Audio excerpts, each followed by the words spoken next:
sa mga dadalaw sa inyong mga namatay ng mahal sa buhay ngayong undas. Bago po magtungo sa inyong destinasyon, alamin muna natin ang mga aktibidad at mga bagay na ipinagbabawal dalhin at ipasok sa mga sementeryo sa ulat ni Jervis Manahan. Walang tigil sa pagpipinta si Bart Gomez at kanyang mga kaanak sa puntod ng kanilang ama't ina dito sa Main Street ng Manila South Cemetery. Huling araw na kasi ngayon na maluwag ang sementeryo sa mga ipinapasok na bagay. Ngayon halos lang nagka-time dahil may trabaho rin. Maluwag-luwag pa ngayon eh. Kasi pag umabot na ng Friday o Saturday, medyo marami na hindi makapasok na ibang gamit. Kuskus dito, kuskus doon naman ang caretaker ng mga musoleo na si Beng Degi.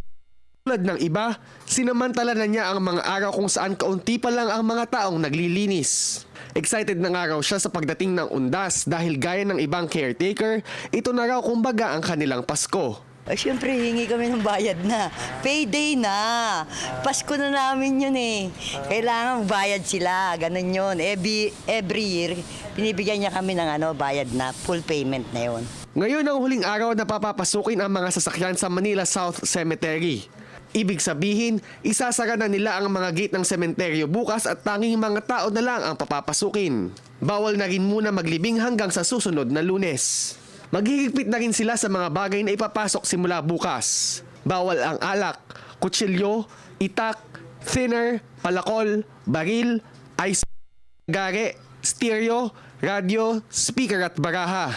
Giit ng officer in charge ng Manila South Cemetery na si Maria Agnes Mendez, 100% ready naman na raw sila sa pagdagsaan ng mga tao sa linggo. Yung massive cleanliness na ginagawa namin, early September, ginawa na namin yun. Nagkakaroon lang kami ng inuulit lang. Halimbawa kasi nagkaroon nga ng bagyo kay Lando. Iniwanan tayo ng 10 truck na basura ni Lando.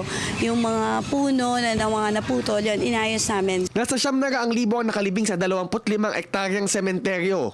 Kasama na rito si dating Pangulong Elpidio Quirino. Kaya naman tinatayang 250,000 tao ang darating doon sa undas.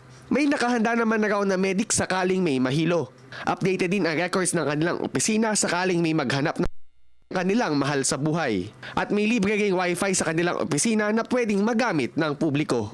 Panahon ba ng undas para magkasama-sama ang pamilya?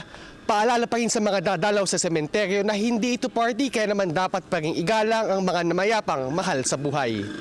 Para sa Telebisyon ng Bayan, Jervis Manahan.